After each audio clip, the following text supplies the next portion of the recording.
শান্তিরবাজার মহকুমা শাসকের সাংবাদিকদের সঙ্গে সৌজন্য বৈঠককে ঘিরে তৈরি হয়েছে বিতর্ক। অভিযোগ, মহকুমায় কর্মরত বহু সাংবাদিককে বাদ দিয়ে মাত্র কয়েকজনকে আমন্ত্রণ জানানো হয়েছে। বিষয়টি নিয়ে সাংবাদিক মহলের একাংশে ক্ষোভ দেখা দিয়েছে। সম্প্রতি সদ্য দায়িত্বপ্রাপ্ত শান্তিরবাজারের মহকুমা শাসক তরুণকান্তি সরকার কার্যালয়ে সাংবাদিকদের জন্য সাক্ষাৎ এবং মত বিনিময়ের সভা করেন।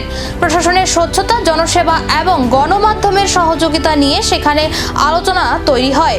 তবে অভিযোগ উঠেছে, মহকুমায় কর্মরত 20 জনেরও বেশি সাংবাদিক থাকলেও মাত্র 4 জনকে ওই বৈঠকে আমন্ত্রণ জানানো হয়। বাকি সাংবাদিকদের কেউই আমন্ত্রণ পাননি বলে দাবি করা হয়েছে।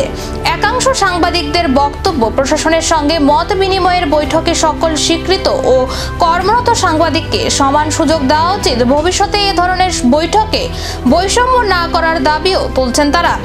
এ বিষয়ে দক্ষিণ ত্রিপুরার জেলা শাসকের দৃষ্টি আকর্ষণ করে সাংবাদিকদের প্রকাশ্য এবং একাংশ প্রয়োজনীয় পদক্ষেপের দাবি জানিয়েছেন। তবে এই অভিযোগের বিষয়ে প্রশাসনের পক্ষ থেকে এখনো কোনো আনুষ্ঠানিক প্রতিক্রিয়া পাওয়া যায়নি। এই বিতর্কের পর ভবিষ্যতে কি বদলাবে আমন্ত্রণের নিয়ম, নাকি বাড়বে প্রশ্ন? এখন সেদিকেই তাকিয়ে সাংবাদিক মহলের একাংশ।